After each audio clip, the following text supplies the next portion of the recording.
الحمد للہ رب العالمین الصلاۃ والسلام علی خاتم النبیین اما بعد اعوذ باللہ من الشیطان الرجیم بسم اللہ الرحمن الرحیم۔ آج اتوار کا دن ہے۔ اتوار کے دن بھی ہمارے ہاں حضرت مولانا روم رحمۃ اللہ علیہ کے شعراء فاق کتاب مسجد مولانا روم سے درس ہوتا ہے، وہ جیسے کہ حکایات کے انداز میں ہوتی ہے، تو اس سے پھر مفید معلومات سامنے آتی ہیں۔ تو حضرت عشاق کی بات کر رہے تھے کہ جو عشاق ہوتے ہیں وہ چونکہ اپنے عشق میں محو ہوتے ہیں، اس لیے وہ معصوموں کی طرح ہو جاتے ہیں، اور شیر اور گرگ اور اس طرح درندے یہ بھی ان کو معصوم سمجھ کر ان کو نہیں چھیڑتے۔ ہاں جی، یہ والی بات چل رہی تھی۔ پھر یہ فرمایا کہ جو چیز عقل کی نظر میں شیرینی کی طرح ہے وہ بے عقل درندے کے لیے زہر ہے، کیونکہ بے شبہ اچھی چیز بری چیز کی ضد ہوتی ہے۔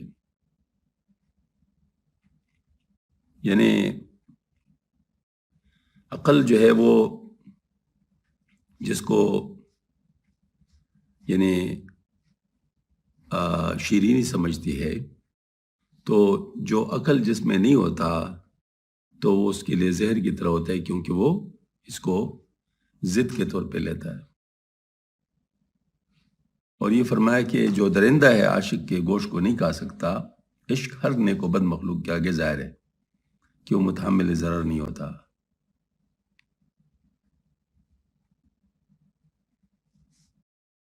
اور پھر یہ فرمایا کہ اور اگر مثلاً وحشی جانور درندے اس کو کھائی جائے تو عاشق کا گوشت اس کے لیے زہر بن جاتا ہے اور ان کو ہلاک کر لیتا ہے۔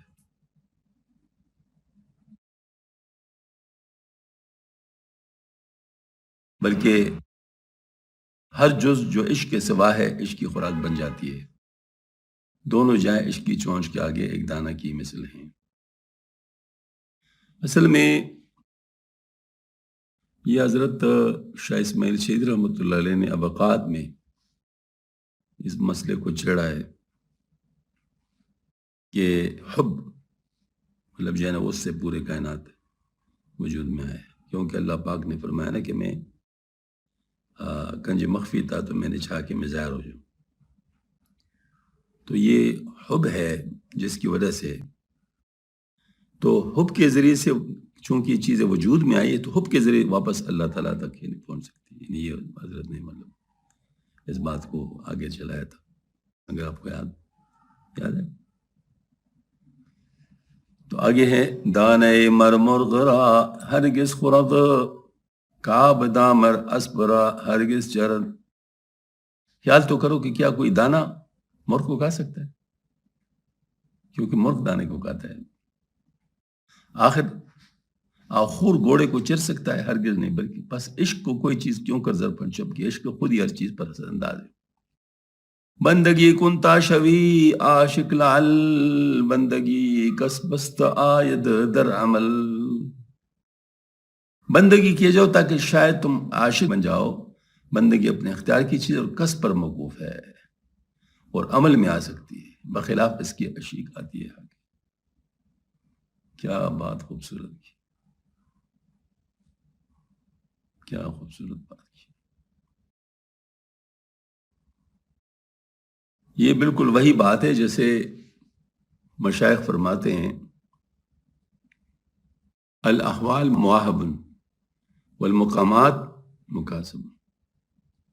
احوال جو ہے تو عطا ہوتے ہیں اور مقامات جو ہے نا وہ حاصل کیے جاتے ہیں کوشش محنت سے۔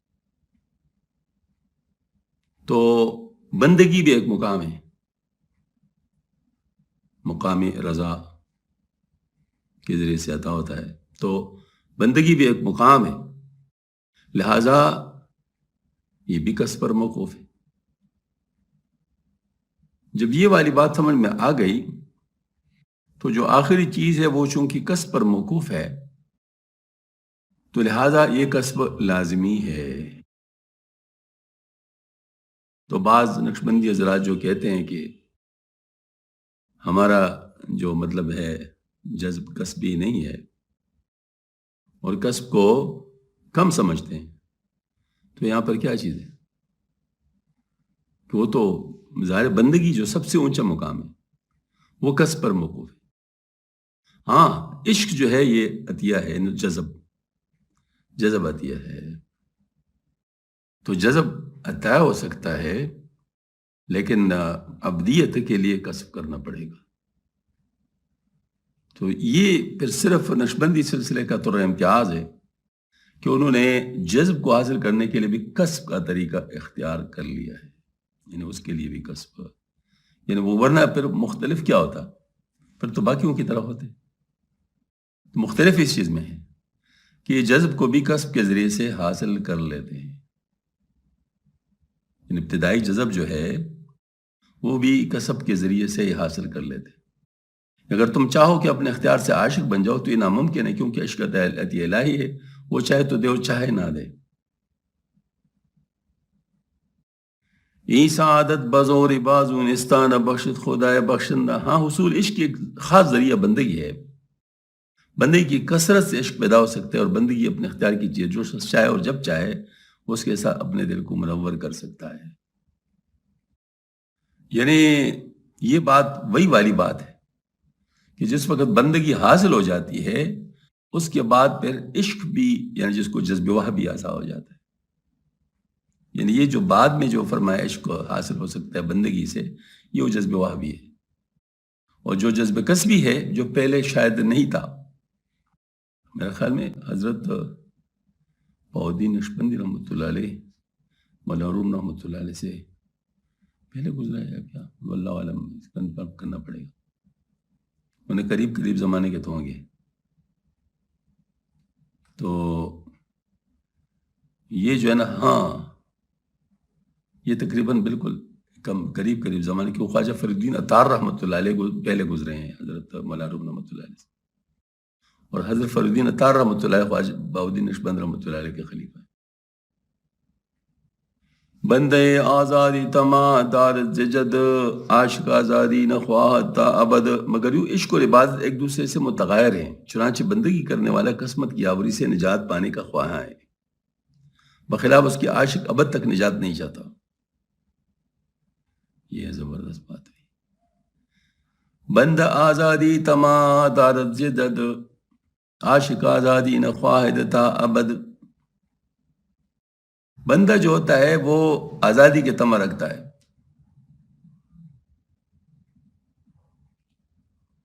یعنی اور جو عاشق ہوتا ہے وہ ابد تک نجات نہیں چاہتا۔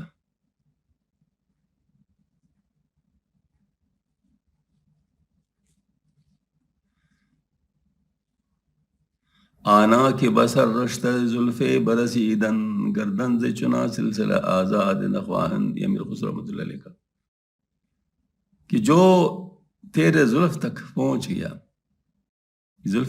گیا تو وہ پھر اس سے آزادی نہیں چاہتا۔ بند دائم خلتو ازراح جوست، خلت عاشق ہما دیداری اوست، بندگی کرنے والا ہمیشہ جنتی لباس کی خلت اور بہشتی نعمت کے روزینے کا آرزومند ہے، مگر عاشق کی خلت محض اس محبوب کی دیدار ہے۔ دیکھو نا وہی والی بات، یریدون وجہہ، یہ والی بات ہے۔ تو یہاں پر مطلب یہ ہے کہ جنت کے لیے کام کرنا اور اللہ کے لیے کام کرنا، یہ مطلب میں نے آپ سے عرض کیا نا کہ 3 قسم کے ہیں۔ دنیا دار دیندار کی بات کو نہیں سمجھ سکتے، اور دینداروں میں پھر 2 قسمیں ہیں، ایک جنت کے خواہاں ہیں، ایک اللہ پاک کے خواہاں ہیں۔ تو جو جنت کے خواہاں ہیں وہ اللہ کے خواہاں کو نہیں سمجھ سکتے، ان کے نفسیات کو، ان کے کیفیات کو نہیں سمجھ سکتے۔ یہ مطلب یہ بات حضرت کے نبی یہ کی، در نگنجد عشق در گفتو شنید، عشق دریائے استکار اشتا پدید، عشق کا وصف کہنے سننے میں نہیں آ سکتا۔ عشق ایک ایسا سمندر ہے جس کی گہرائی بے پایا ہے۔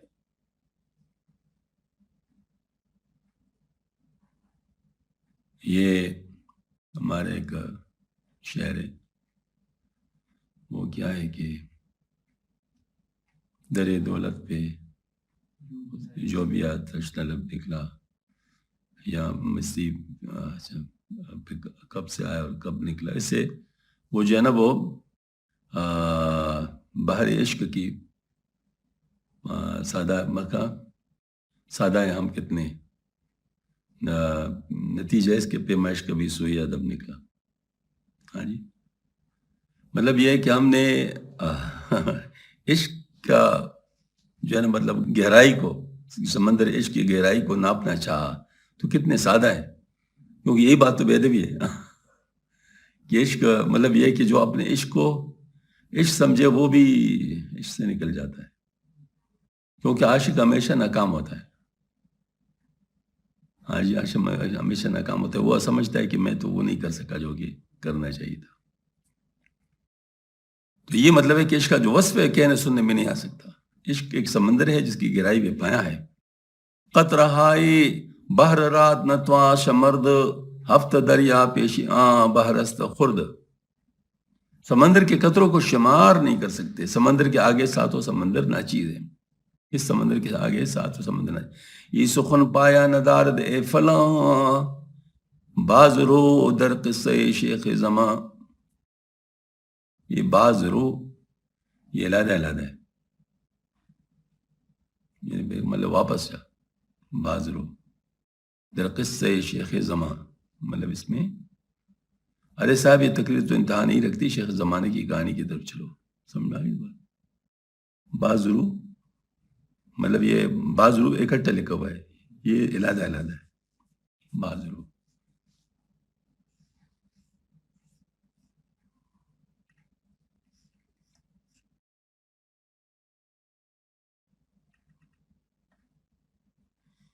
دفتر پنجم میں صدوم حکایت نمبر 123 درمان لولا کلما خلقت افلاک.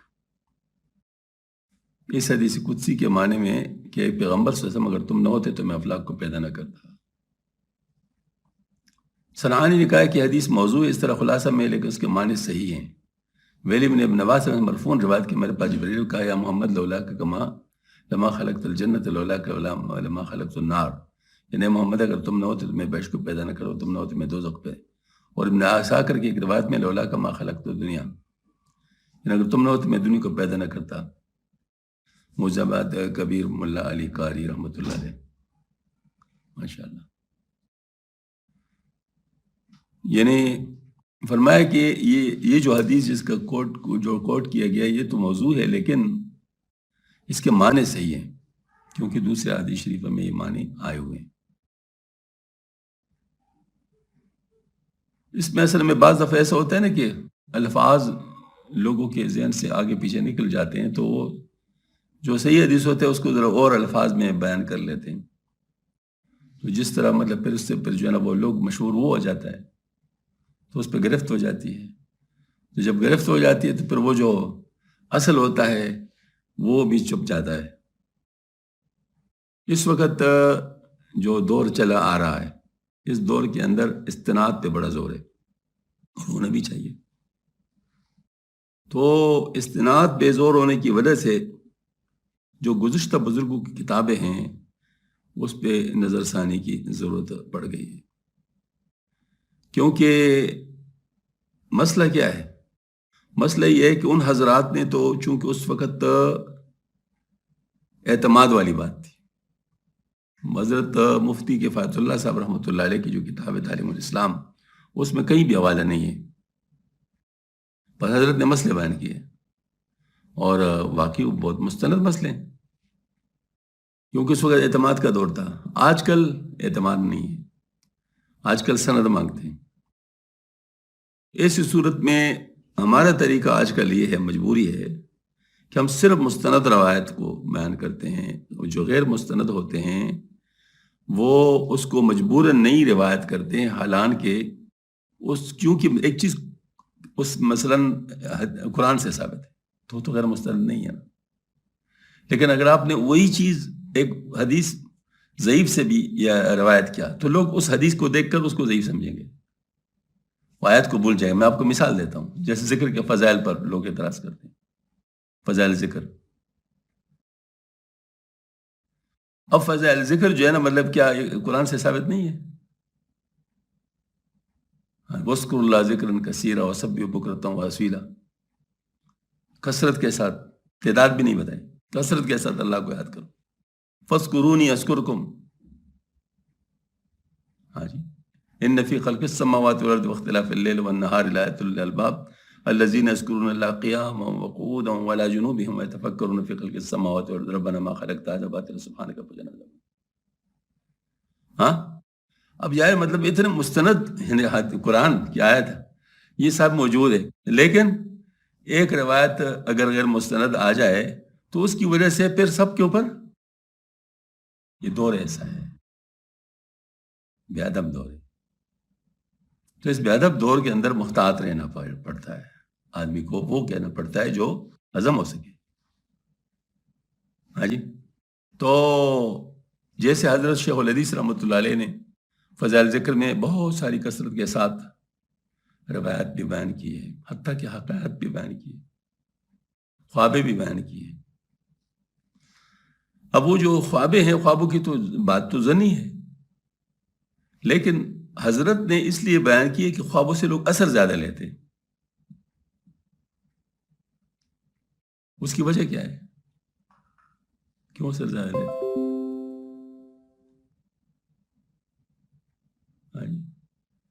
اس لیے زیادہ اثر لیتے ہیں کہ وہ اپنے دور کی ہوتی ہیں. سمجھ میں آ گئی نا بات؟ اپنے دور کی ہوتی ہیں، تو وہ اب ظاہر، اب اس دور میں تو آپ صلی اللہ علیہ وآلہ وسلم تو اس دنیا میں تشریف نہیں رکھتے، تو آپ کے لیے تو وہ چیز تو نہیں آ سکتی نا. تو اب تو خواب ہی ہو سکتی ہے نا، خواب کے ذریعے سے آپ کو اطلاع ہو سکتی ہے کسی چیز کی. اگر آپ صلی اللہ علیہ وسلم کے خواب میں زیارت ہوئی تو اس پر اتنا آدمی کتنا خوش ہوگا. لیکن وہ صحیح حدیث جو آپ صلی اللہ علیہ وسلم سے ہم تک پہنچی ہے، اس کا مرتبہ اس خواب سے زیادہ ہے یا نہیں ہے؟ تو لوگ خواب سے زیادہ متاثر ہوتے ہیں اس خواب سے، یا اس صحیح حدیث سے زیادہ متاثر ہوتے ہیں. بات سمجھ میں آ رہی ہے نا؟ تو اس کا مطلب یہ ہے کہ لوگ چونکہ اس سے زیادہ اثر لیتے ہیں، لہذا بزرگ اس کو بیان کیا کرتے تھے، کیونکہ ان کو غرض جو ہے نا وہ اثر سے ہے کہ اثر وہ لیں. صوفیہ کا کام زیادہ تر یہی ہوتا ہے. اسی وجہ سے حضرت امام غزالی رحمۃ اللہ علیہ نے بھی اس قسم کی روایت بیان کی ہے، مولانا روم رحمۃ اللہ علیہ نے بھی اس قسم کی روایت بیان کی ہے، مولانا زکریا صاحب رحمۃ اللہ نے بھی روایت بیان کی ہے. لیکن چونکہ حضرت تانوی رحمۃ اللہ علیہ آخری صدی کے مجدد ہے، تو وہ انہوں نے اس میں بریک لگائی ہے. سمجھ میں آ گئی نا بات؟ تو بریک لگائی اور خوب بریک لگائی ہے. تو وہ جو ہے مطلب یہ کہ بہت زیادہ اس مسئلے میں احتیاط انہوں نے شروع کیا، لیکن وہ بریک انہوں نے ذرا اس طریقے سے لگائی ہے گزشتہ بزرگوں کی بے ادبی نہ ہو. لہٰذا ایک طرف اگر وہ سند کے لحاظ پہ کوشش کرتے ہیں اور صحیح سند کی بات کرتے ہیں، دوسری طرف بزرگوں کی دفاع بھی کرتے ہیں، اس کی وجہ بھی بتاتے ہیں کہ اس وجہ سے ہوا، اس وجہ سے ہوا، اس وجہ سے ہوا. بات آج کل کی دور کی کرتے ہیں، گزشتہ دور کی دفاع بھی کرتے ہیں. یہ بڑا مشکل کام ہے جو حضرت نے کیا. الحمدللہ حضرت شیخ رحمۃ اللہ نے بھی کیا ہے، حضرت نے بھی کیا ہے. شریعت اعتدال جو ہے نا وہ دے پڑے. ہاں جی، تو اس کا مطلب ہے کہ یہ جو ہے نا، یہ جو چیز ہے، مطلب بزرگوں نے یہ بات کی ہے، اس طریقے سے کی ہے. پھر سید سلیمان ندوی رحمۃ اللہ نے جو سیرت النبی لکھی ہے، وہ تو بنیاد ہی یہی تھی کہ آپ صلی اللہ علیہ وسلم کی سیرت کو ان احادیث شریفہ کے ذریعے سے اور قرآن آیت کے ذریعے سے بیان کیا جائے جو مستند ہوں، اس میں کوئی ضعیف روایت نہ ہو. تو اس دور کے لیے ضروری ہے. تو یہاں پر بھی یہ بات ہے کہ اس حدیث شریف پر اگرچہ گرفت ہے، لیکن ساتھ یہ ہے کہ چونکہ ظاہر علماء نے اس کو لکھا ہے، تو ساتھ ساتھ ان کا وجہ بھی بتائی اور یہ بتایا کہ اس قسم کی احادیث شریفہ موجود ہے، لہٰذا مفہوم اب وہی ہے، لہٰذا ہمیں اس پہ کوئی بات نہیں کرنا چاہیے. ٹھیک ہے جی، ان کے اگر انہوں نے یہ فرما دیا، لیکن یہ بات ہے کہ مفہوم کے لحاظ سے تو ہے کہ چچنی شیخ گدائے کو بکو عشق آمد لا ابالی اتقو. سبحان اللہ. غرض ایسے شیخ کامل گلی گلی کے بکاری بن گئے، عشق بے پرواہ ہے، اس سے بچو. یہ وہ کون سی اس بزرگ کے واقعہ کی طرف چلے گئے کہ اس بزرگ کو اللہ پاک نے چونکہ اس بات پر لگا دیا کہ تم بیکاری بن جاؤ، بھیک مانگو. تو عاشق تھے، لہٰذا اس نے اس کو نہیں دیکھا کہ میں یہ کیا کر رہا ہوں. یہ انہوں نے مطلب ظاہر اس کو اپنے لیے سعادت سمجھا اور بکاری بن گئے. عشق جوشد بحر را مانند دیگ، عشق سائد کوہرا مانند ریگ.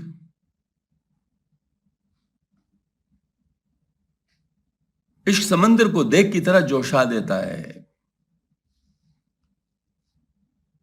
اور عشق پہاڑ کو رگڑ کر باریک ریت کی مانند بنا دیتا ہے. عشق بشکافت ملک را صد شگاف، عشق لرزانت ضمیرا از گزاف. عشق آسمان میں سینکڑوں شفاف ڈال دے، عشق زمین کو بآسانی ہلا ڈالے. با محمد بود عشق پاک خفت، بہر عشق را خدا لولاک گفت. عشق پاک کی عظمت دیکھو کہ چونکہ وہ حضرت محمد صلی اللہ علیہ وسلم کے ساتھ شامل تھا، اس لیے عشق کی بدولت خدا تعالیٰ نے آپ صلی اللہ علیہ وسلم کو لولاک کے ساتھ خطاب فرمایا. برابر فرماتے کہ حدیث شریف کنت نبی و آدم بین الروح والجسد، اس بات پر دین نصیحت ہے کہ آپ صلی اللہ علیہ وسلم کی نبوت آدم علیہ السلام کی خلقت سے پہلے تھی. وہ نبوت بدین ولایت کی نہیں ہوتی، کیونکہ نبی اس ولی کو کہتے جو صاحب وحی ہو. بس آپ صلی اللہ علیہ وسلم اس عالم ناصر میں تشریف لانے سے پہلے نبی اور ولی تھے، یعنی اپنے وجود مبارک کے ہر مرتبہ میں نبوت و ولایت کے ساتھ موصوف تھے، اور ولایت کے لوازم میں سے ایک عشق بھی ہے. پس آپ عوالم اسماء و اعیان، ارواح و شہادت کے اندر اپنے وجود مبارک ہر مرتبہ میں عاشق حق تھے. مولانا اس بیت میں صرف لازم یعنی عشق کا ذکر فرمایا ہے، حالانکہ مقصود ملزوم مع لازم یعنی نبوت والا نبوت ولایت مع عشق ہے. اس بیان کا ربط شیخ زمان حال کے ساتھ بہی وجہ یہ ہے کہ پہلے شیخ جیسے متوکل و مستغنی بزرگ کے در بدر بھیک مانگنے کا ذکر تھا. پھر فرمایا کہ عشق کا کرشمہ ہے، ساتھ ہی عشق کی بے انتہا طاقتوں کا ذکر فرمایا کہ وہ دریا جوش و فلک شگاف کو فرسا ہے، جس سے عشق کی عظمت کا اظہار مقصود ہے. اب اسی عظمت عشق کی ثبوت میں بیانات ہے کہ آپ صلی اللہ علیہ وسلم جو باعث آفرینش عالم تھے، اس کی وجہ یہ تھی کہ آپ کا عشق سب عاشقان حق کے عشق سے کامل تر اور قدیم تر تھا. چنانچہ فرماتے ہیں منتہی در عشق اونچو بود فرد، پس مرو راز زمبیا تخصیص کرد. چونکہ آپ عشق حق میں کامل اور یکتا تھے، اس لیے تعالیٰ نے آپ کو اس فضیلت کے لیے انبیاء سے مخصوص فرمایا. آگے حدیث قدسی میں بارک کا ترجمہ فرماتے گر نبودی بہر عشق پاک را کہ وجود داد میں افلاک را. چونکہ تعالیٰ فرمائے میرے محبوب اگر تم عشق پاک کے لیے مخلوق نہ ہوتے تو میں افلاک کو کب موجود کرتا، یعنی آسمان، زمین، کوہ، دریا، سبزوار وغیرہ مخلوقات کو حق تعالیٰ نے آپ صلی اللہ علیہ وسلم کے وجود گرامی کی بدولت پیدا کیا، کیونکہ آپ صلی اللہ علیہ وسلم کی ذات پاک کامل ترین عشق کے ساتھ موصوف تھی، اور آپ صلی اللہ علیہ وسلم کی دلچسپی کے لیے ان اشیاء کو گوناگو کیفیات عشق کا مظہر بنانا داخل حکمت تھا.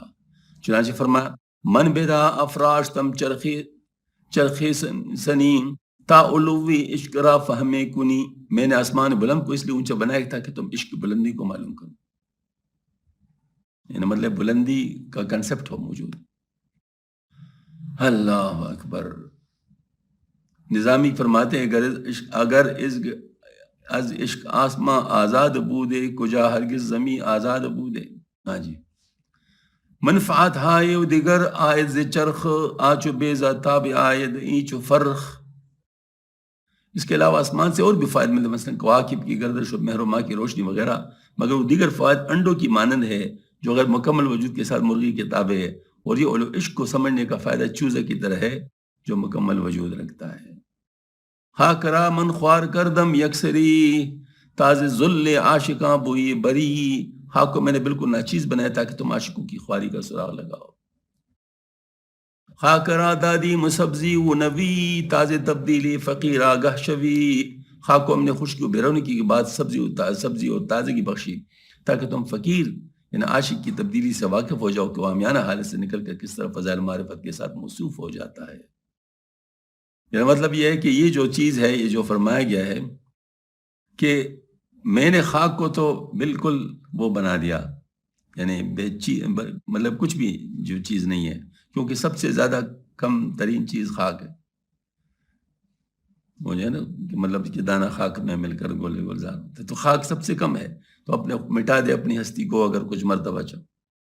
تو خاک جو ہے نا سب سے کم ترین چیز سمجھا جاتا ہے، اور شیطان نے بھی اسی پہ وہ کی تھی کہ مطلب یہ تو مٹی سے بنا ہوا ہے تو مٹی سے بنی ہوئی چیز تو بالکل ہی بیکار ہوتی ہے، مطلب یہ کوئی کس قسم کی، لیکن اس کو سبزی اور وہ جو مطلب جو ہے نا وہ جو تازگی جو دی ہے، گویا کہ یہی چیز ہے جو بعد میں تمام چیزوں کے لیے تازگی بخشنے والی چیز بن جاتی ہے۔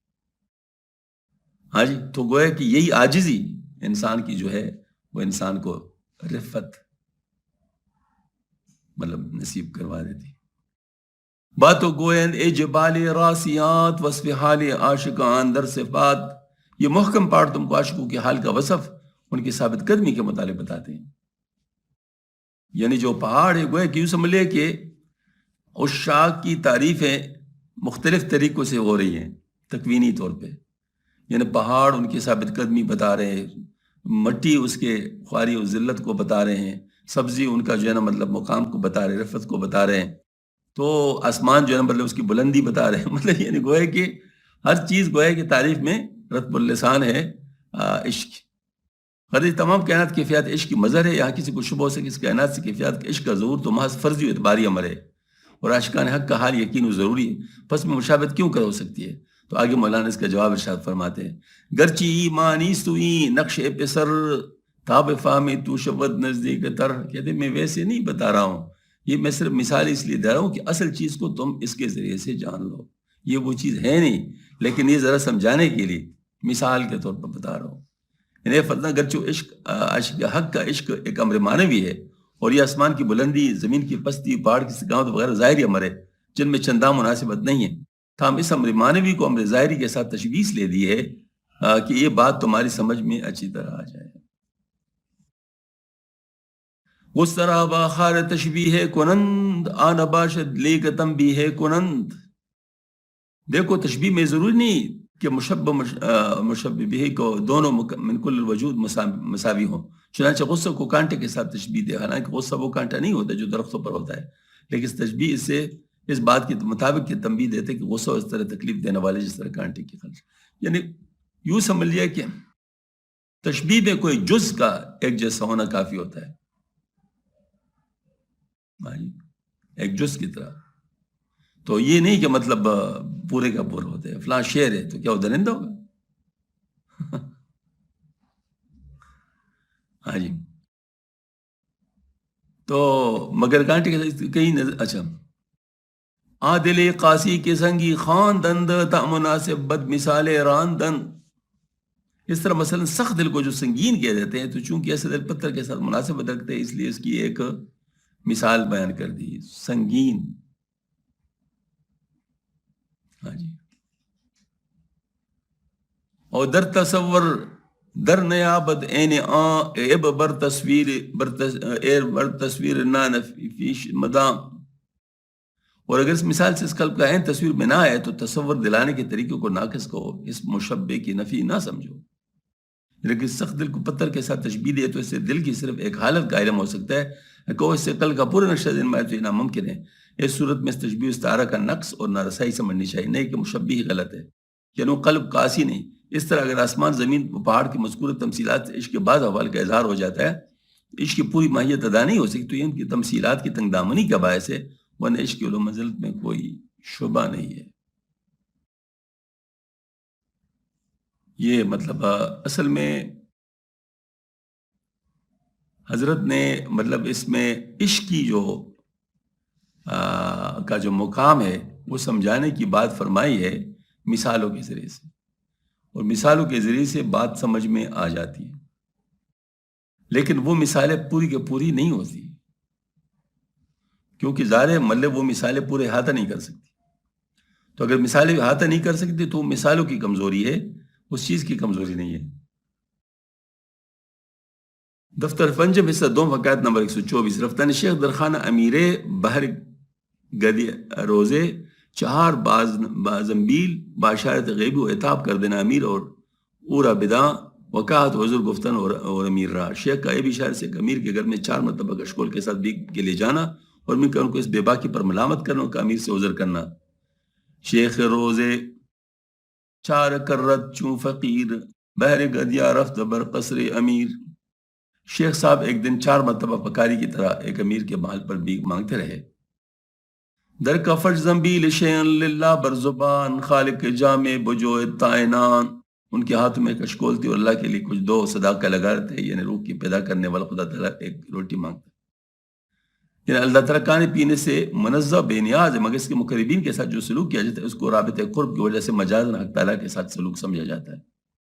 جیسے کہ حدیث میں آیا ان اللہ تعالیٰ یقول یوم القیامت یا ابن آدم مرضت فلم تعدنی قال یا رب اعودک وانت رب العالمین قال اما علمت فی عبدی فلانا مرضا فلم اما علمت انک لم وجدتنی عنده. اللہ تعالیٰ قیامت کو فرمائے فرزن آدم میں بیمار ہوں پس تو نے میری بات عیادت نہیں کی. بندہ کہے کہ میرے پروگرام میں تیری بات عیادت کیا کر سکتا، کیسے کر سکتا ہے، تو پروردگار عالم ہے، آپ پروردگار عالم ہے. حق تعالیٰ فرمایا کیا تجھے معلوم نہیں کہ میرا فلاں بندہ بیمار ہوا، تو نے اس کی عادت نہیں کیا، تجھے معلوم نہیں کہ اگر تو اس کی عادت کو کرتا، کی عادت کو جاتا تو مجھے اس کے پاس پاتا. چونکہ اللہ تعالیٰ کی طرف سے ان ضرورت انسانی کا منسوب ہونا ایک پیچیدہ بات ہے، اس لیے فرماتے ہیں نالہائے باز گونستے پسر عقل کلی را کند ہم خیر سر. اے عزیز باتیں گوئے یہ باتیں گوئے الٹے نالے جو اپنے سمجھنے بڑی سی بڑی عقل کو بھی سرگرداں کر دیتے ہیں. یہ گوئے کہ مطلب یہ ہے کہ قرآن پاک کی اور حدیث شریف کی بعض ہیں جو مشکل عبارات ہیں، نازک مقامات ہیں، اس میں انسان کو بہت ہی زیادہ پونک پونک کے چلنا ہوتا ہے. مثلاً اس کو اگر آپ تجسیم کی طرف لے جائے نتیجہ کیا ہوگا، عقیدہ خراب ہو جائے گا. ہاں جی، تو اس وجہ سے اس کو بہت زیادہ جس کو کہتے ہیں نا راسخون فی العلم، وہ حضرات جو ہوتے ہیں وہ اس کو صحیح طور پہ ادب کے ساتھ بیان کر سکتے ہیں، باقی لوگ تو اپنے آپ کو خراب کر دیتے ہیں. لہٰذا راسخون فی العلم کے پیچھے پیچھے چلنے میں ہی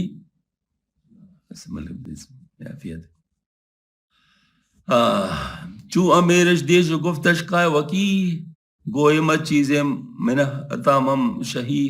جب ان کو امیر نے تجھ سے کہا اے بے حیا میں تجھ کو ایک بات کہتا ہوں، میرا نام بخیل نہ رکھنا، جو کچھ کہوں گا وہ ذرا بخل نہیں بلکہ برو انصاف کہوں گا. اے خسے بے شرم چندی گفتگو تاکہ ہوتا چندی رزق دو تو. اے رے بھی کمینے بے شرمی گفتگو کہاں تک، یہ دوسری بلکہ تگنی چگنی بیگ مانگ کر روزی کمانا کب تک اور کہاں تک.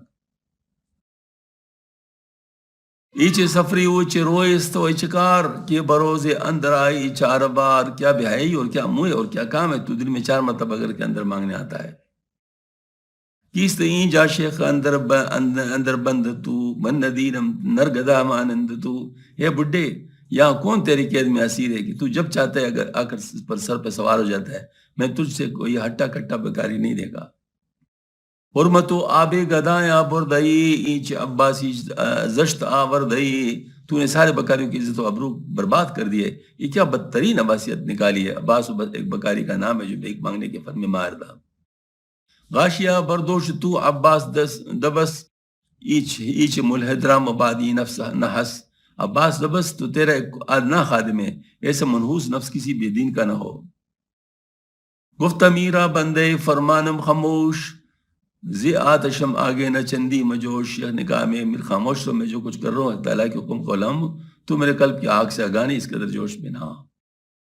بیر نادر خیش حرسا اردید میں اشکمنا اخوان ناخواہ را بدرید میں.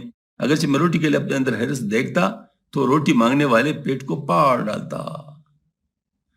7 سال سود عشق جسم پر در بیاں خوردام من برگروز.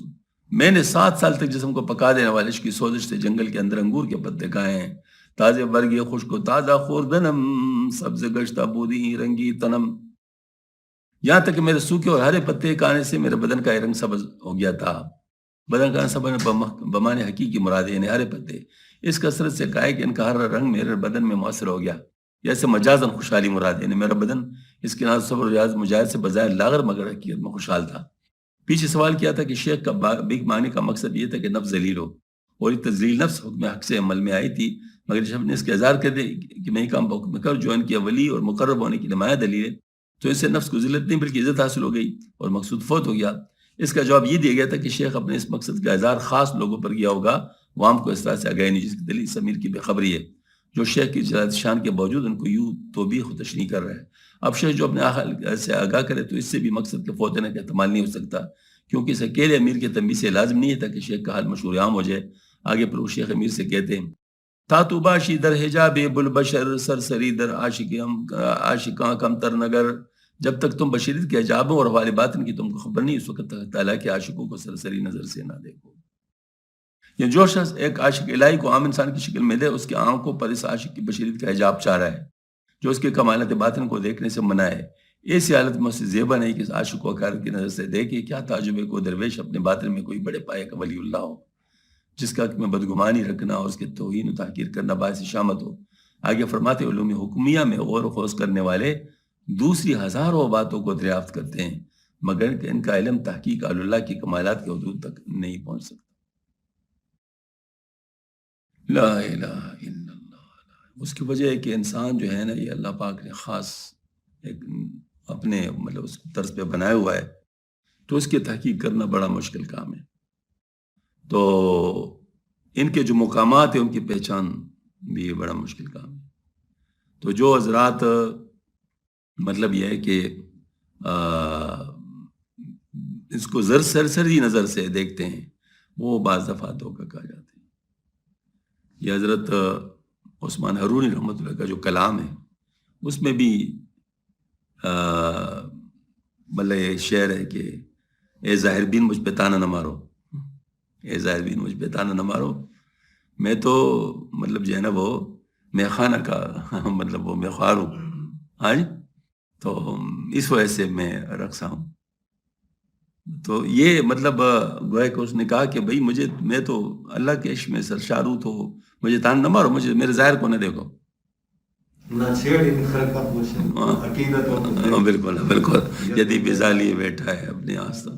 بالکل. تو یہ اصل میں یہ ان لوگوں کی ظاہر کو دیکھ کر، اور ویسے میں آپ سے عرض کرتا ہوں کہ واقعی جو اولیاء اللہ ہوتے ہیں نا، ان کے بہت ساری چیزیں چھپی ہوتی ہیں، کچھ سامنے بھی ہوں تو بہت ساری چھپی ہوتی ہے. اس کی وجہ یہ ہے کہ ولی اللہ جو ہوتا ہے وہ اللہ کی راز کو راز رکھتا ہے. تو بہت ساری باتیں جو ان پہ کلی ہوتی ہے وہ لوگوں کے سامنے وہ بیان نہیں کرتے، اور جب تک لوگوں کے سامنے وہ بیان نہ ہو تو وہ اس چیز کو جان نہیں سکتے. جب جان نہیں سکتے تو پھر کیسے پہچان سکتے؟ مطلب یہ مطلب اس کی بات ہوتی ہے.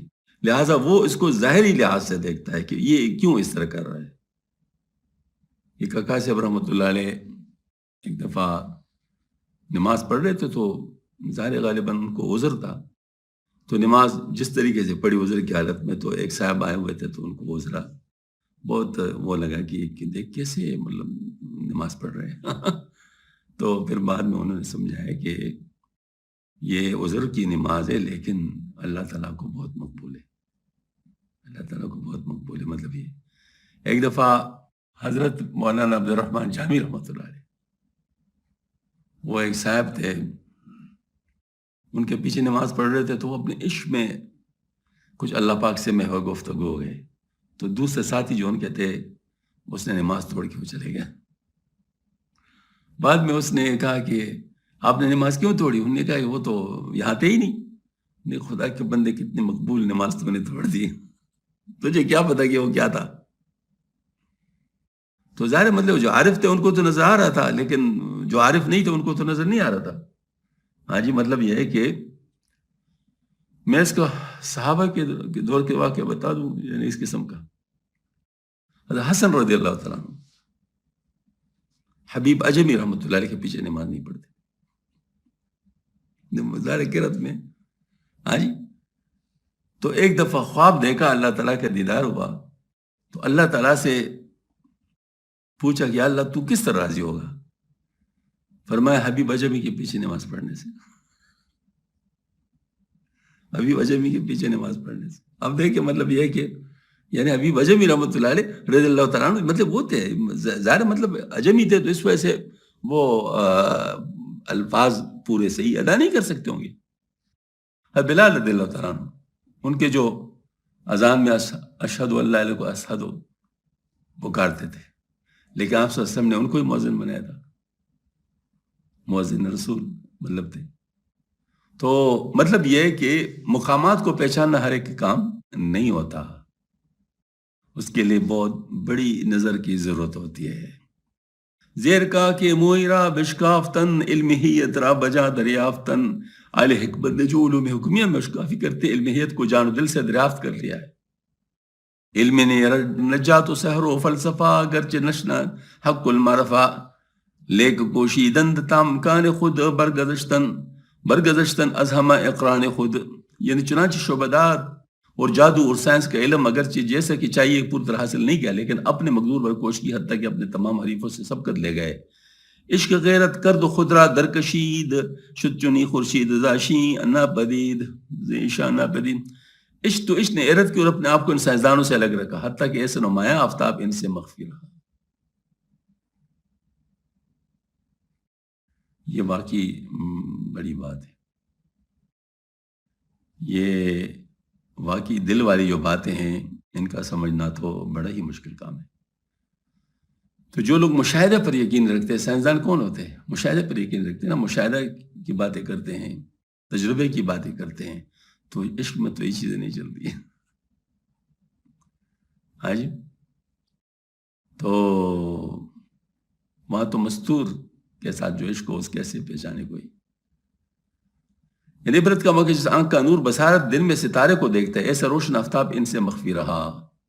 یعنی یہ فلسفہ حکمت اور سائنس کی نارسائی و شکست پائی کی طرف اشارہ، یعنی جو فلسفہ کائنات عالم کی گہری سے گہری مشکلات کی عقدہ کشائی کرنے کا مدعی ہے، تعجب کمالات باطن، عجائبات قلب اور مقامات قرب سے بالکل کور چشم ہے.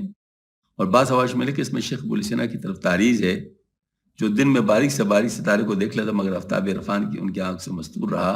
الہیات کے مسائل میں اس نے ایسی وہ ٹوکرے کھائیے کہ اطفال مکتب بھی ان پر خندزن ہے. اس لیے امام غزالی رحمۃ اللہ کو کافر ٹھہرایا ہے. کما نقل حضرت المجدد رحمۃ اللہ فی المکتوبات الشریفہ. حضرت شیخ صاحب امیر کو کہتے ہیں، مطلب دیکھیں نا، یعنی ابو علی سینا بہت بڑے حکیم تھے اور بہت بڑے یعنی عقل مندوں میں فلسفے کے ماہر اور مطلب وہ سمجھے جاتے. بذات خود یہ فلسفہ بھی بڑے عجیب چیز ہے. فلسفہ ایک ایسی چیز ہے کہ جو انسان کے اندر تعلی کو پیدا کرتا ہے، کیونکہ جو فلسفی ہوتا ہے باقی لوگ کچھ نہیں سمجھتا. میں نے پہلے بھی یہ بات کی ہے کہ ابھی بھی جرمنی میں جب میں تھا تو وہ لوگوں کو سب سے اوپر سمجھا جاتا تھا جو تھیوریٹیکل فزکس اور تھیوریٹیکل میتھمیٹکس والے تھے، اور بعد میں دوسرے نمبر پہ انجینئرنگ اور اس قسم کی چیزیں آتی تھی، یا کمپیوٹر سائنس اور اس قسم کی چیزیں آتی. تیسرا جو لیبارٹری میں کام کرتے ان کو سب سے کم سمجھتے تھے، یہ کیا ہے لگے ہوئے، یہ کچھ بھی نہیں جانتے. ان کو ڈفرز کہتے تھے، بیوقوف. آج تو یہ ان کے اندر یہ تعلی پائی جاتی ہے، فلسفیوں کے ہاں تعلی پائی جاتی ہے.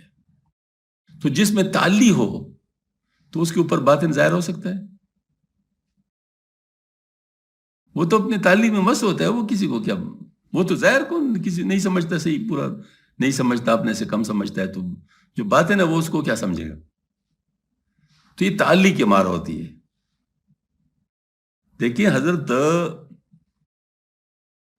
امام راضی رحمۃ اللہ علیہ جب تعلی میں تھے تو کچھ بھی نہیں سمجھ آ رہی تھی باتیں، بس فلسفی تھے. لیکن جس وقت فقیر بن گئے، یعنی حضرت جو ہے مطلب کہ مرید ہو گئے، کیا تھا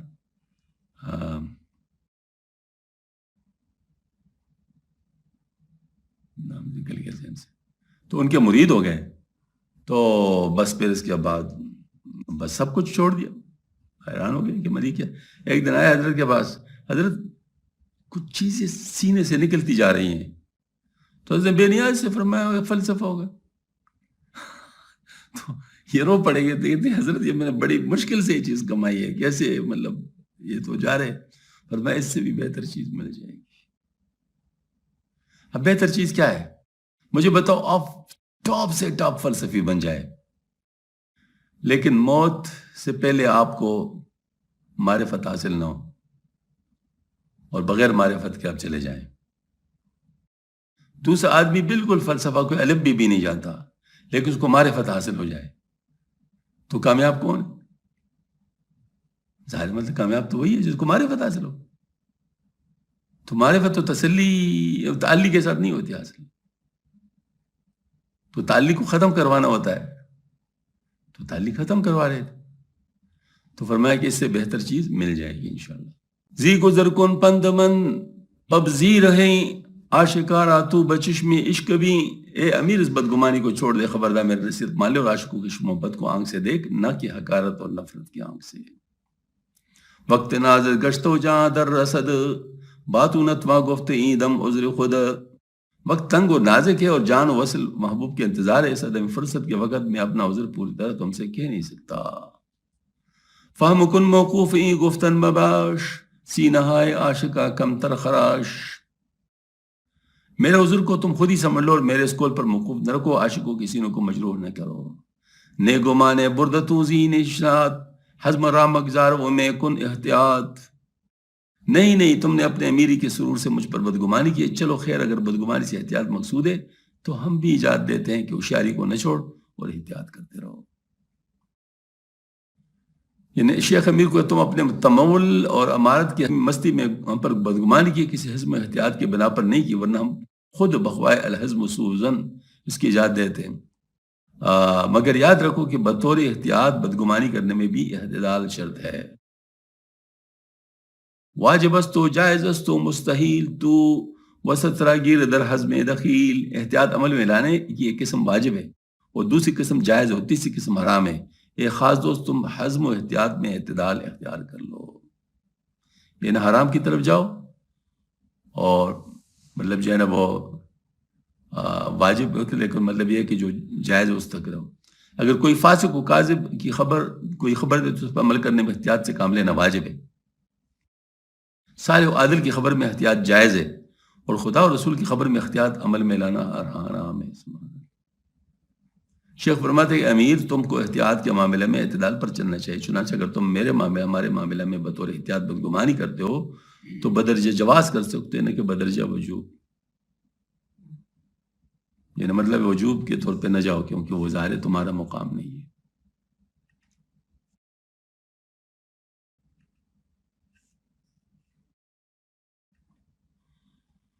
لا الہ الا اللہ. دفتر پنجم میں صدوں میں قائد 125. گریاں شدن امیر از نصیحت شیخ و عکس صدق و ایثار کردن محضن بعد ازا گستاخ و استحسام شیخ و قبول نہ کردن و گفتن من بے اشارت نیارم تصرف کردن. امیر کا شیخ کا نصیحت اس کی سچائی کے عمل سے رو دینا اس گستاخ کے بعد، اور خزانہ شیخ کے پیش کرنا اور شیخ کا اس سے پرہیز کرنا اور قبول نہ کرنا، کہنا کہ یہ بھی اشارے کے بغیر میں اس پر قبضہ نہیں کر سکتا. سبحان اللہ. ایگ بگفتو گریہ در شد ہائے ہائے اشک غلطاں بر رخ ہو جائے جائے. شیخ نے اتنا کہا اور ہائے ہائے کرنے لگے، رو کر رونے اس کے چہرے پہ جا بجا آنسو بہ رہے تھے. صد کے او ہم بر ضمیری میر زد عشق ہر دم ترفدیگی میں پزد. ان کی سچائی نے امیر کے دل پر اثر کر لیا. عشق ہر وقت عجیب عجیب دیکھ پکاتا ہے. صد کے احمد بر جمال ماہ زد بلکہ بر خورشید رخشاں راہ زد. جس طرح آپ صلی اللہ علیہ وسلم کی سچائی نے چاند کی جمال پر اثر کیا، وہ دوپہر ہو گیا، بلکہ آفتاب درخشن کا راستہ بند کر غروب کے بعد پھر نکل آیا. پہلے مصر مشرق القمر کی طرف سے اس کا مفصل ذکر مادلائل شرح حاضر کی جلد 2 میں گزر گئے. دوسرے مصر موجود رد الشمس کا مسجد، چنانچہ کتاب حدیث میں فاطمہ بنت عمیس رضی اللہ تعالیٰ سے مروی ہے کہ آپ صلی اللہ علیہ وسلم کا سر مبارک علی رضی اللہ تعالیٰ کی آغوش میں تھا اور آپ صلی اللہ علیہ وسلم پر اس وقت وحی نازل ہو رہی تھی. علی رضی اللہ عنہ ابھی عصر کی نماز نہیں پڑھی تھی کہ آفتاب غروب ہونے لگا. جب وہی کی حالت ختم ہوئی تو آپ صلی اللہ علیہ وسلم نے دعا کی کہ خدا اگر علی تیرے حکم اور تیرے رسول کے اطاعت میں تھے تو آفتاب کو واپس کر دے. اسما کہتی کہ میں نے دیکھا کہ سورج بعد اس کے غروب ہو چکا تھا، پھر طلوع ہو گیا اور اس کی دھوپ پہاڑ اور زمین پر پڑنے لگی. سکھ محدثین حدیث کے اسناد پر بھی معترض ہیں اور بلحاظ ظاہر کی بھی اس کو ضعیف کراتے ہیں. یعنی ایک تو جب نماز اپنے وقت سے نہیں تو وہ فوت ہو گئی، اب دوبارہ سورج کی طلوع ہونے سے وہ وقت واپس نہیں آ سکتا اور نہ فائدہ نماز ادا ہو سکتی، لہٰذا اس کا طلوع حاصل تھا. دوسری صورت میں وہ ایک نماز ادا کے لیے 2 وقت ہوئے اور یہ غیر مشروع ہے. صدق عاشق بر جماد می تند چی عجب گر بر دل تانا زند. جب عاشق کی سچائی کسی جمادی چیز پر اثر کرتی ہے تو کیا تعجب ہے اگر کسی عقل کے دل پر اثر کر جائے. صدق موسیٰ بر عصاؤ کوہ زد بلکہ بر دریائے پر اشکوہ زد. موسیٰ علیہ السلام کی سچائی عصا اور پہاڑ پر مؤثر ہو گئی بلکہ ایک بدناک دریا پر اثر کر گئی. چنانچہ عصا اجداد بن گیا، کوئی تور پارا پارا ہو گیا اور دریا نیل پڑ گیا.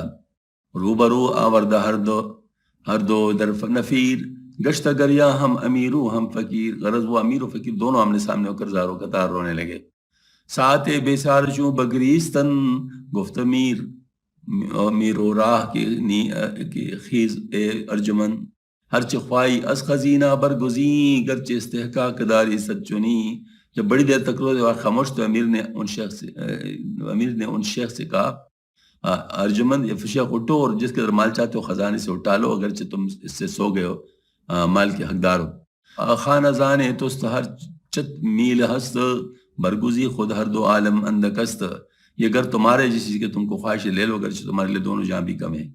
گفت دستوری ندادن دم چنی کی بدست خوش چیزیں برگزی. شیخ نے کہا مجھ کو ایسی اجازت نہیں دی گئی کہ اپنے ہاتھ سے کچھ لوں. منز از تو نتوانم ای کردن فضول کی کنم من ای دخیلانا دخول. میں فضول کام اپنے اختیار سے نہیں کر سکے دخل رکھنے والوں کی طرح تمہارے خزانے میں دخل دوں. ایبانا کر دو مہرہ در ربود مانے عابد کی عطا صادق نبود. اور شیخ نے ایبانا کر دی اور ایک چال چل گئے کیونکہ یہ ستیہ قبول کرنے سے بات مانی تھی کہ عطیہ خلوص کے ساتھ پیش نہیں کیا گیا تھا. یعنی امیر نے پہلے تو شیخ کو کچھ دینے سے انکار کیا. اب ان کا کمال ظاہر ہونے پر امادہ ہو گیا تو گئی عطا وجہ اللہ نہیں تھا بلکہ غیر اللہ ہوئی. اتنے سے شائبہ غیریت کو شیخ نے خلاف خلوص سمجھا اگرچہ اللہ کی کمال کی قدر کرنا بھی اللہ کے لیے ہوتا ہے. اس لحاظ سے وہ امیر اپنے عطا میں صادق و مخلص تھا چونکہ فرماتے ہیں گرچہ صادق بود و بیغل بود در خشم شیخ را ہر صدق میں نائد بچشم. اگرچہ امیر اپنے نیت میں سچ اور مخلص اور کوٹ غصے سے پاک تھا مگر شیخ کو ہر سچائی نہیں پاتی.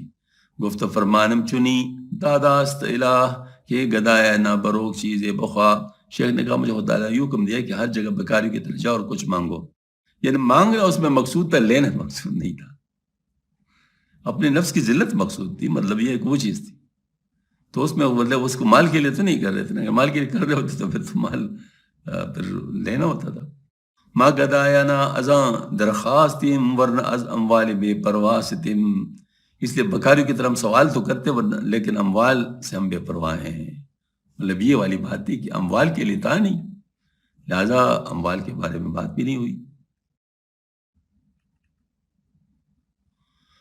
دفتر پنجم میں صدوں میں قید نمبر 126 اشارت مدن از غیب بشیخ کی این 2 سال بفرمانی ما بستدی و بدادی بعد ازی بدہ و مستان 10 در زیر حسیر میکن کہ آرا چون انبان بہر ارک کردیم درہ کی دو ہرچی بخوائی دریاب بیابی نا اچھا تا یقین شود عالمیارا کہ درائے این عالم عالمیست کہ اگر خاک ای عالم بکف گیری زر شود مردہ درد آیت زندہ شود نحس اکبر در آیت ساد اکبر شود کفر در ایمان در آیت ایمان شود زہر درد آیت تریاک شود نہ داخلی این عالم است نہ خارجی این عالم نفو کیا این عالم نہ تخت نہ متصل نہ منفصل بے چون بے چگونا ہر دم ازو ہزارہ اثر نمونہ ظاہر شود چنا کے سنت دست باصورت است غمزہ چشم باصورت چشم و فصاحت زبان باصورت زبان نہ داخل است و نہ خارج است نہ متصل و نہ منفصل ولا قبل تکفیل اشارہ. شیخ کی طرف غیب سے اشارہ نہ کہ اس 2 سال کی مدت بھر تم نے ہمارے حکم سے دیا ہے اس کے بعد دیا کرو اور لیا نہ کرو. چھٹائی کے نیچے ہاتھ ڈالو کیونکہ اس کو ہم نے تمہارے حق میں ابو ہریرہ رضی اللہ عنہ کے تیلے کی مانند بنا دیا. جو کچھ چاہو گے اسے پاؤ گے تاکہ عالم کو عالم ہو جائے. اس عالم سے ماورا ایک عالم اور بھی ہے. تم عالم کی خاک ہاتھ میں اٹھا لو تو سونا بن جائے. کوئی مردہ اس میں آ جائے تو زندہ ہو جائے. نحس اکبر آ جائے تو ساد اکبر بن جائے. کفر اس میں آ جائے تو ایمان بن جائے. ظاہر اس میں آئے تو تریاک بن جائے. وہ عالم نہ اس عالم میں داخل ہے نہ اس عالم سے باہر ہے نہ اس عالم کے اوپر نہ اس سے نیچے نہ جڑا ہوا نہ الگ. اس کی کیفیت اور حالت قابل بیان نہیں. ہر وقت اس سے ہزاروں نشانیاں بطور نمونہ ظاہر ہوتی ہے جس رات کی کاریگری ہاتھ کی صورت کے ساتھ اور آنکھ کا اشارہ کی صورت کے ساتھ اور زبان کی فساد زبان کے ساتھ نہ داخل ہے نہ اس سے خارج ہے نہ جڑی ہوئی نہ الگ ہے اور نہ عقل کے لیے اشارہ کافی. ہمارے شیخ کے شیخ دادا پیر حضرت شاہ عبدالعزیز دواجو رحمۃ اللہ علیہ ان کے آخری اوقات میں یہ حالت تھی کہ ان کے کمرے میں جھوم پڑی تھی لیکن جو بھی مہمان آتے حضرت کمرے کے اندر جاتے اور بالکل تازہ پکے ہوئے خوان باہر لاتے ان کو کھلاتے. بس اللہ تعالیٰ نے ان کے یہ کرامت جاری کی ہوئی تھی. بس جنور اس طرح وہ اندر جاتے تو مطلب یہ ہے کہ بس وہ پڑی ہوتی تھی وہ جنب بلاتے تھے. ہاں ایک حافظ صاحب ہیں مردان کے، شاید زندہ ہیں انشاءاللہ. تو وہ مجاہد تھے، افغانستان میں لڑ رہے تھے. وہ تو خیر پکے مجاہد تھے، لیکن اپنے ساتھ مردان کے کوئی ساتھی کو لے گئے جہاد کے لیے، تو محاصرے میں آ گئے. تو ظاہر محاصرے میں انسان تو کچھ نہیں کر سکتا، بس وہ جو کچھ ہوتے وہی ہوتا ہے، جو نہیں ہوتا تو نہیں ہوتا. تو خیر وہ بہت احتیاط سے فائر کر رہے تھے کہ اپنے بارود کو بھی بچا رہے تھے، اور اس طرح یعنی فارغ بھی نہیں بیٹھ سکتے کیونکہ پھر تو حملہ کر لیتے. تو ایسا ہے کہ وہ صاحب بہت بھوک سے نڈال ہو گئے. تو اس نے کہا کہ حضرت بالکل ہی اب برداشت نہیں ہے، میں صبر کروں صبر کروں. بار بار وہ اپنی معذوری کا بتاتے، حضرت فرماتے صبر کرو. پھر میں جو بالکل بےتاب ہو گیا، انہیں کہا جاؤ بھائی چٹان کے پیچھے جاؤ، اگر کچھ مل جائے تو کھا لینا.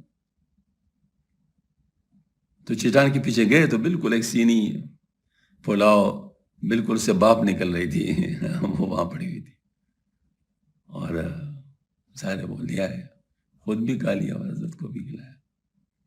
تو اللہ پاک کے ہاں تو فرمایا یہ جو چیزیں ہیں یہ اس عالم میں نہیں ہے، نہ اس عالم کے اندر ہے نہ اس عالم کے باہر ہے، نہ عالم اس سے جڑا ہوا ہے نہ اس عالم اس سے علیحدہ ہے. مطلب وہ ساری چیز اب ظاہر وہ کہاں پر ہے، وہ کہاں ہے، وہ چیز کہاں ہے. ظاہر غیب سے آیا ہوا ہے نا، تو غیب سے آیا ہوا تو وہ تو ظاہر مطلب ادھر وہ تو اس میں نہیں ہے. تو حضرت مطلب اس کی بات فرما رہے ہیں کہ یہ جو ہے نا اشارہ کافی ہے. حضرت ابو ہریرہ تعالیٰ عنہ رسول کریم صلی اللہ علیہ وسلم کے اصحاب خاص میں تھے، واقع خیبر میں اسلام میں گھر بار چھوڑ کے ہمیشہ اور وقت کے لیے آپ سب کے رفیق بن گئے. خود لا يموت پر کہانی رکھ کر رسول علم روایتی سے اپنا نظر بنایا، اس لیے تمام صحابہ سے زیادہ روایت ان سے مروی ہے. وہ علم ظاہر علم باطن دونوں کے خازن تھے. چنانچہ خود فرماتے ہیں کہ میں نے آپ صلی اللہ علیہ وسلم سے علم کی دو برتیاں بری ہیں، ایک کو تم میں شائع کر دے، دوسرے کو میں شائع کر تو میرا گلا کاٹ دیا جائے. اسے غالباً اسرار باطن مراد ہے جن کی عام اشاعت موجب فساد سمجھی گئی ہے. انہی کی ایک روایت وہ کہتے ہیں کہ میں نے رسول کریم صلی اللہ علیہ وسلم کی خدمت میں عرض کیا، یہ اولیاء اللہ کو یہ چیزیں ملتی ہیں، اولیاء اللہ کو بھی، جس کو بھی اللہ چاہے، لیکن اس کے ذمہ لازم ہوتا ہے کہ اس کو اپنے ساتھ رکھے، کیونکہ لوگوں میں اس کے نہ سمجھنے کی صلاحیت ہوتی ہے نہ ان میں برداشت ہوتی ہے. تو ایک فساد سا برپا ہو جاتا ہے اگر وہ اس کو بتاتے ہیں.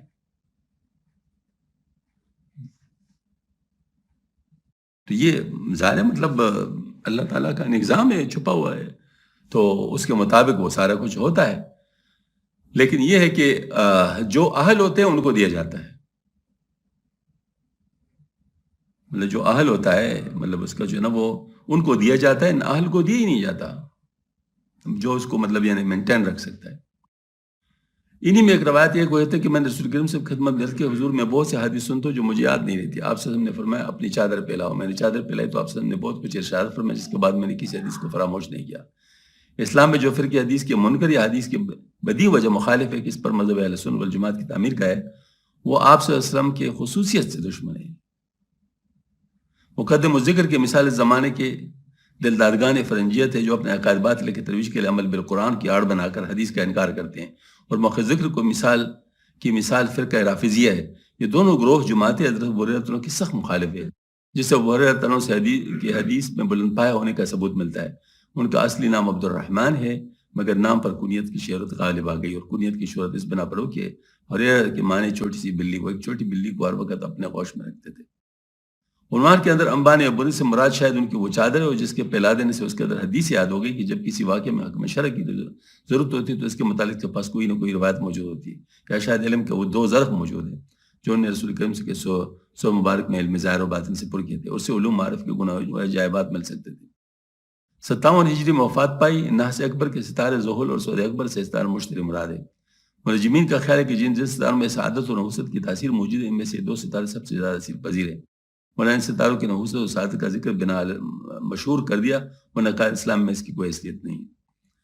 ورائے این عالم عالمی است، اس سے مراد وہ عالم ہے جس میں قدرت حق اسباب و علل کے بدون کام کر دیا. عالم حق کے اسباب پر تمام امور مرتب ہوئے ہیں.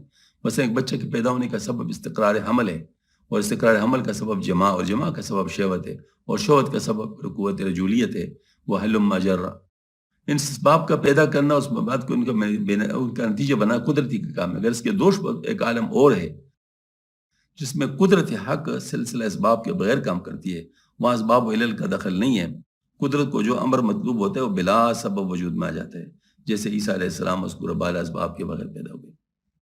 نہ داخل این عالم است نہ خارج از این عالم. یہ ضروری نہیں کہ وہ عالم اس عالم سے جداگانہ اور بہت دور واقع ہو، بلکہ اس کے ساتھ ساتھ موجود ہے. ہاں، جب دیکھتے ہیں کہ اس عالم کے واقعات مثلا پہاڑ کی چٹان سے روشنی کا نکل پڑنا، آگ کا گلزار بن جانا، آسا اجزا کی صورت اختیار کرنا، مردہ کا آدمی کا زندہ ہو جانا، زمین پر پاؤں مارنے سے چشمہ نکل آنا، ایک پتھر سے بارش چشمہ پھوٹ پڑنا، دریا کے پاٹ کا پٹ کر خود زمین نکل آنا وغیرہ، اس عالم اسباب کے اندر ظہور پذیر ہوئے تو کہنا پڑتا ہے کہ وہ عالم اس عالم سے خارج نہیں.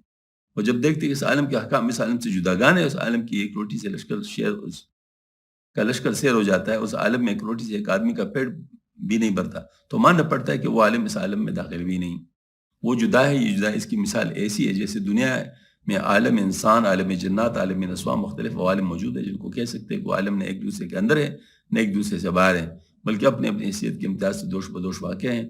آگے مولانا نے خود اس کی چند مثالیں پیش فرمائی ہیں. تادو سالی کار کردہ مرد کار بعد ازا امرامدش از کردگار. 2 سال تک اس کام کے دہنی شیخ نے وہ بھیک مانگنے کا کام کیا، اس کے بعد اس کو خدا تعالیٰ کی طرف سے حکم آیا. بعد عظیم دہ ولی از کس مخواہ ما بدا دے مت از عیب ای دستگاہ. اس کے بعد تم محتاجوں کو نقد جنس کیا کہ لیکن خود کی سے نہ مانگو، ہم نے غیب سے تمہاری مقدور بخش دیا ہے. یعنی حضرت سے اللہ پاک نے مجاہدہ لیا اور مجاہدے کے بعد پھر مشاہدہ کرایا، اور یہ چیزیں اس طرح ہی چلتی. ہاں جی، کہ اللہ تعالیٰ مجاہدہ لیتے ہیں اور پھر اس کے بعد مجاہدہ غیر اختیاری بھی ہوتے ہیں، اختیاری بھی ہوتا ہے، لیکن غیر اختیاری مجاہدات کے اثرات بہت زیادہ ہوتے ہیں، گہرے ہوتے ہیں. کیونکہ غیر اختیاری مجاہدات میں انسان اپنے عمل کو نہیں سمجھتا کہ میں نے کیا ہے، وہ تو بس اس کو کرنا پڑتا ہے، اللہ تعالیٰ کی طرف سے آیا ہوتا ہے. تو ایسے مطلب جنب اور اختیاری بھی ہوتا ہے، جیسے ان سے اختیاری مجاہدہ کروا ہے. ہاں جی، تو وہ پھر یہ ہے کہ اس کے بعد پھر اللہ پاک نے ان پہ فضل فرمایا اور جو نا مطلب یہ ہے کہ ان کے لیے رستہ آسان کر دیا. ہاں جی، تو یہ بات ہوتی ہے کہ پہلے یعنی اس وجہ سے ہمارے ڈاکٹر فدا صاحب فرماتے ہیں بزرگوں کی جنہوں نے پہلا دور دیکھا ہوتا ہے وہ تو بن جاتے ہیں، اور جن نے بعد کا دور دیکھا تو ان میں سے لوگ بگڑ بھی جاتے ہیں. کیونکہ پہلا دور مجاہدے کا ہوتا ہے، مشقت کا ہوتا ہے، قربانی کا ہوتا ہے. تو اس سے انسان قربانی سیکھتے ہیں، مجاہدہ سیکھتے ہیں، مشقت سیکھتا ہے، تو اس سے وہ مطلب لوگوں کو فائدہ ہو جاتا ہے. لیکن جو بعد میں فتوحات کا دور کھل جاتا ہے، اللہ پاک فتوحات کھول لیتے ہیں، پھر کیا ہوتا ہے، پھر لوگ سمجھتے ہیں شاید یہی پیری ہے.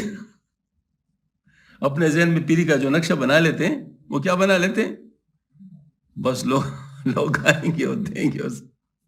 ہمارے ایک دوست ہے، اس نے اپنے بیٹے کو بھیجا کہ آپ کی مجلس میں تھوڑی سی شرکت ہو جائے، مجلس میں شریک ہوا 8-4 کی مجلس.